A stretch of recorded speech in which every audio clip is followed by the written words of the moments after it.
what's up? I'm Jesse. And I'm Josh. And today we're talking about the purpose of the core, right? So the core, the midline, the trunk, there's a lot of different names for it. There's a lot of different conceptions of what it is, and what your mental map of what the core is gonna affect how you move.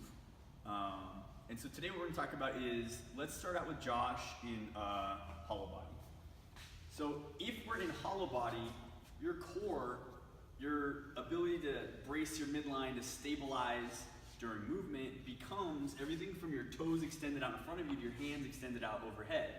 So that if I were to move one of those pieces, his entire body would move as one unit. So now his core becomes his entire body. Good, go ahead and come up, Josh. In that case, what he's doing is he's bracing so that he's not changing position during movement. And that's the main purpose of our core, right? If we have an overhead squat, go ahead and have an overhead squat. The main purpose of his core is, face me, so we can see inside. The main purpose of the core is to keep the trunk from the hips to the neck, to keep that spine from changing position during movement. Or if we look at a GHD sit up, right, we want the trunk to stay in one position as we extend and flex from the hips. But our trunk in a GHD sit-up doesn't go into flexion and extension. Being able to hold a stable core is one part, but also after that, you should be able to breathe while being able to hold that stability, right? So when I breathe out, I should be able to keep tension in my core to keep my whole body strong so that I can breathe through movements. These are just like challenges to see if you can breathe through these core holding practices, mainly through some gymnastics movements. And one of them is actually being able to breathe in the L-sit, which I find pretty challenging. So coming up into an L-sit, being able to hold this,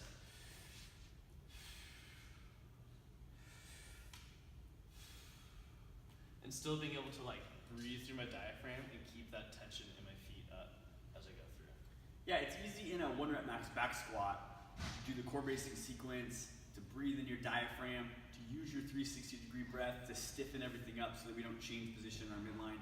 It's a lot harder on, a 12-minute AMRAP to be able to brace when you need to do 15 medium weight back squats, or in gymnastic sequences, 2-minute gymnastic sequences, to be able to stay braced. So all you do is you practice as you first brace core bracing sequence, then as you exhale, you compress that wind tunnel even just a little bit more. Then when you take it, you keep that compression as you breathe in, and now you're braced again. So you just learn to practice that over and over and over. And again, the two movements, the hollow body and the L-sit, are pretty good for learning how to keep your core braced and breathing through that core brace the entire time. Cool, practice it, try it out. Yeah, and we can become better movers for life.